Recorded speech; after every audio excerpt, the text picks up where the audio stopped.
कक्षा 7 की student file आपका विषय यहाँ पे हिंदी का अर्धवार्षिक परीक्षा सत्र 2025-26 का पेपर लेके आ चुके हैं। और साथ ही आपको बता दें, पेपर देने से पहले आपको इस पेपर को पूरा याद करना। और अगर आप यहाँ पर पेपर देने से पहले इस पेपर को पूरा कंप्लीट याद कर लेते हैं तो आप 60 में 60 नंबर लाएंगे। ठीक है, तो इसलिए इस वीडियो को ध्यान से देखना और पेपर देने से पहले इस पेपर को पूरा याद करना है। और आप लोग वीडियो को लाइक कर लीजिए, चैनल को सब्सक्राइब कर लीजिए। हम बड़ी मेहनत से आपके लिए यहाँ पेपर लाते हैं, तो वीडियो को लाइक जरूर कर लीजिएगा। आप यहाँ पर देख लीजिए, शिक्षा केंद्र मध्य प्रदेश भोपाल अर्धवार्षिक परीक्षा सत्र 2025-26 विषय हिंदी प्रथम भाषा। समय आपका 2.5 घंटे रहेगा। कक्षा 7 पूर्णांक आपका 60 नंबर का रहने वाला है। हमने आपको पहले बता दिया, पेपर देने से पहले इस वीडियो को पूरा देखना है। ठीक है आपको, और साथ ही इस वीडियो को आप अपने दोस्तों तक शेयर कर दीजिए, जिससे वो भी 60 में 60 नंबर लेके आ सके। अब आते हैं आपके बहुविकल्पी प्रश्न 1 से 5 तक। निर्देश आता सही विकल्प चुनकर उत्तर लिखिए, प्रत्येक प्रश्न के लिए 1 अंक निर्धारित है।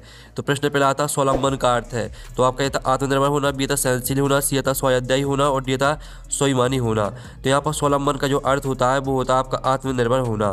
ठीक है, आत्मनिर्भर होना आपका राइट आंसर हो जाएगा। फिर प्रश्न दूसरा आता फैले प्रेम परस्पर जग में मोहे दूर पर रहा करे। पंक्ति कविता की इस पंक्ति में कौन सा अलंकार है? ठीक है, जो आपकी पंक्ति दी गई फैले प्रेम परस्पर जग में मोहे दूर पर रहा करे, इसमें आपको बताना कौन सा अलंकार रहेगा। तो आपका यह था उपमा, बी था यमक, सी था अनुप्रयास और डी था सलेश। तो जो इसमें आपका अलंकार रहेगा वो आपका अनुप्रयास अलंकार रहेगा। ठीक है, तो आपको यहाँ पर अच्छे से याद करते जाना है। फिर आपका यहाँ पर प्रश्न तीसरा आता डॉक्टर अब्दुल कलाम का निधन कब हुआ? तो आपका यह था 27 जुलाई 2015, बी था 28 जुलाई 2015, सी था 29 जुलाई 2015 और डी था 30 जुलाई 2016। तो यहाँ पर डॉक्टर अब्दुल कलाम का निधन कब हुआ? तो इसका आंसर आपका ए हो जाएगा 27 जुलाई 2015। फिर आपका चौथा आता सुभाष चंद्र बोस ने अपने पत्र में मांडलिक जल को क्या माना? तो आपका यह था तीर्थ स्थल, बी था यातना स्थल और सी था प्रेरणादायक स्थान, डी था इनमें से कोई नहीं। तो यहाँ पर सुभाष चंद्र बोस ने अपने पत्र में मांडलिक जल को क्या माना? तो इसका आंसर आपका यहाँ पर हो जाएगा तीर्थ स्थल। ठीक है, तीर्थ स्थल माना था। फिर आपका प्रश्न 5 आता निम्नलिखित में से अव्ययभाव समास का उदाहरण कौन सा है? तो आपका यह था यथाशक्ति, बी था घनश्याम, सी था पंचवटी और डी था पीताम्बर। तो निम्नलिखित में से अव्ययभाव समास का जो उदाहरण रहेगा वो आपका यथाशक्ति हो जाएगा। ठीक है, इस तरह से जो आपके बहुविकल्पी प्रश्न वो कंप्लीट हो जाते हैं। आपने अच्छे से याद कर लिए होंगे। ठीक है, और आप लोग वीडियो को लाइक जरूर कर लीजिए, चैनल को भी सब्सक्राइब कर लीजिए। अब रिक्त स्थान आते हैं। ठीक है, आपके प्रश्न क्रमांक 6 से 10 तक आते हैं। रिक्त स्थान निर्देश आता है नीचे दिए रिक्त स्थानों की पूर्ति कीजिए, प्रत्येक प्रश्न के लिए 1 अंक निर्धारित है। तो प्रश्न 6 आता अहिंसा, सत्य, अस्तेय, ब्रह्मचर्य और अपरिग्रह को ... कहा गया है। तो यहाँ पर अहिंसा, सत्य, अस्तेय, ब्रह्मचर्य और अपरिग्रह को आपका पंच महाव्रत कहा गया है। ठीक है, पंच महाव्रत। और जो आपका आता है 7वां बुंदेली की पितृपुरुष ... है। तो बुंदेली की पितृपुरुष आपकी ईश्वरी है। ठीक है, ईश्वरी आपका यहाँ पर राइट आंसर रहेगा 7वें का। फिर 8वां आता जिसमें पहला पद विशेषण तथा दूसरा पद विशेष होता है उसे डोडो समास कहते हैं। तो जिसमें पहला पद विशेषण तथा दूसरा पद विशेष होता है उसे कर्मधारय समास कहते हैं। ठीक है, कर्मधारय समास। और जो आपका यहाँ पर आता है 9वां कहा कहो एही रिस के मारे ... हो नहीं जात। तो यहाँ पर कहा कहो एही रिस के मारे आपका यहाँ पर इसका आंसर रहेगा आपका सुख हो नहीं जात। ठीक है, सुख आपका यहाँ पर राइट आंसर हो जाएगा। और जो आपका 10वां आता हाथ शब्द का तत्सम रूप ... है। तो यहाँ पर हाथ शब्द का तत्सम रूप आपका हस्त हो जाएगा। ठीक है, हस्त। तो इस तरह से जो है आपके ठीक है आपके जो यहाँ पर रिक्त स्थान है वो भी कंप्लीट हो जाते हैं। पहले का 6वें का आंसर पंच महाव्रत, 7वें का आंसर आपका ईश्वरी, 8वें का आंसर आपका कर्मधारय समास रहेगा, 9वें का आंसर आपका सुख रहेगा, 10वें का आंसर हस्त। अब आते हैं आपके अति लघु प्रश्न 11 से 16 तक। तो इनको भी ध्यान से देखना। 11वां आता वैदिक मंत्र सर्वे भवन्तु सुखना का अर्थ क्या है? तो चलिए आपके 11वें प्रश्न का उत्तर हम यहाँ पर देख लेते हैं। आप लोग वीडियो को लाइक जरूर कर लीजिए और चैनल को भी सब्सक्राइब कर लीजिए। तो आप यहाँ पर देख लीजिए 11वें प्रश्न का आंसर रहेगा इस मंत्र का अर्थ है सभी सुखी हों या सभी लोग सुखी हों। ठीक है, इस तरह से आपका 11वें प्रश्न का उत्तर रहेगा।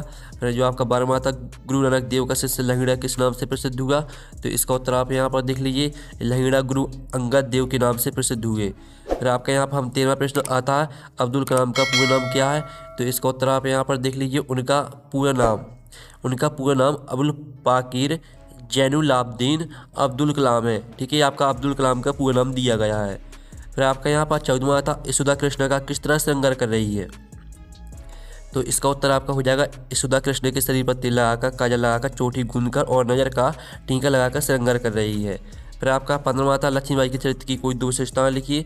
तो आप यहाँ पर देख लीजिए, वह अत्यंत साहसी और वीर थी, वह अपनी प्रजा से बहुत प्रेम करती थी और देशभक्ति की भावना से ओतप्रोत थी। फिर आपका यहाँ पर 16वां प्रश्न देख लेते हैं। ठीक है, 16वां प्रश्न आपका आता है, ठीक है, निम्नलिखित शब्दों के 2 पर्यायवाची शब्द लिखिए। अग्नि ईश्वर, अग्नि ईश्वर का आपको पर्यायवाची शब्द लिखना है। तो अग्नि की आपको हो जाएगा आग, अनल, पावक, 3 दिए हैं तो 2 याद कर लेना है। ईश्वर का आपको हो जाएगा भगवान, प्रभु, जगदीश, परमात्मा, तो यहाँ पर 4 दिए हैं तो यहाँ से 2 याद कर लेने हैं। अब चलिए आपका यहाँ पर देख लेते हैं लघु उत्तरीय प्रश्न। तो लघु उत्तरीय प्रश्न आते हैं आपके 17 से 22 तक, तो ध्यान से आपको देखना है और वीडियो को लाइक जरूर कर लीजिएगा, चैनल को भी सब्सक्राइब कर लीजिए। 17वां आता मध्य प्रदेश की मुख्य बोलियाँ कौन कौन सी हैं।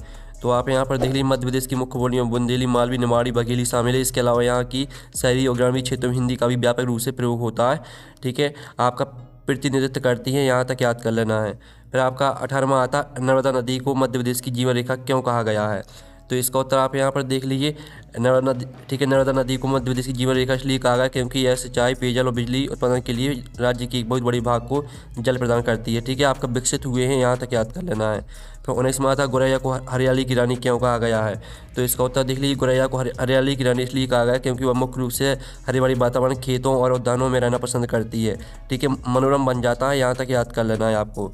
फिर आपका 20वां आता है जूही के चरित्र की सबसे बड़ी विशेषता है हंसना। आपको जूही की हंसी से क्या प्रेरणा मिलती है। तो आप यहाँ पर देख लीजिए, इसका उत्तर रहेगा, जूही की हंसी से हमें यह प्रेरणा मिलती है कि कठिन परिस्थितियों में भी हमें आशावादी और प्रसन्न रहना चाहिए। उसकी हंसी जीवन की चुनौतियों का सामना सकारात्मकता और उत्साह के साथ करने का संदेश देती है, उबरने की शक्ति देती है। यहाँ तक पूरा याद कर लेना, स्क्रीनशॉट आप ले लीजिए। फिर 21वां आता अपने विद्यालय के प्रधान अध्यापक को अवकाश के लिए प्रार्थना पत्र आपको लिखना है। तो आप यहाँ पर देख लीजिए, आपका प्रार्थना पत्र यहाँ पर दिया गया, सेवा में श्रीमान प्रधान अध्यापक महोदय। विद्यालय का नाम आपको अपना डाल देना है, शहर का नाम यानी जिस भी शहर और गांव से हैं आप, तो वो आपको यहाँ पर डाल देना, पूरा याद कर लेना है। ठीक है, अब चलिए आपका 22वां आता है एक शिक्षा के मुख्य उद्देश्य को लिखिए। तो ये आपके एक शिक्षा के मुख्य उद्देश्य यहाँ पर दिए गए हैं। ठीक है, आपको पूरा याद करना, शारीरिक स्वास्थ्य, मानसिक शांति, नैतिक और आत्मिक विकास, तीनों हेडिंग को पूरा याद कर लेना, कंप्लीट स्क्रीनशॉट ले लीजिए। फिर आपका यहाँ पर आता है दीर्घ उत्तरीय प्रश्न 23 से 26 तक, ध्यान से देखिए। ठीक है, और वीडियो को लाइक जरूर कर लीजिए। 23वां आता चंद्रगुप्त विक्रमादित्य इतिहास में क्यों अमर है।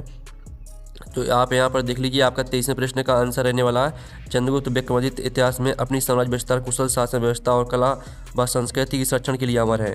ठीक है, उन्हें मुख्य रूप से निम्नलिखित कारणों से याद किया जाता है। 4 कारण दिए गए, पूरा का पूरा याद कर लेना है। फिर आपका 24वां प्रश्न आता है, निम्नलिखित पंक्तियों का भावार्थ लिखिए। तो प्रति अंग उमंग भरी सी पीती फिरती पानी, और जो खा पंक्ति आती सूक्ष्म वायवी लहरों पर संतरण कर रही सरसर। तो चलिए हम दोनों पंक्तियों के भावार्थ आपके यहाँ पर देख लेते हैं। तो ये आपकी दोनों पंक्तियों के भावार्थ दिए गए, तो इनका आप स्क्रीनशॉट आराम से ले लीजिए और अच्छी तरह से आपको याद कर लेना है। फिर आपका 25वां आता किसी एक विषय पर निबंध लिखें। तो हमें यहाँ पर वृक्षारोपण पर आपका निबंध देख लेते हैं। ठीक है, पहले तो आपको प्रस्तावना हेडिंग याद करनी है।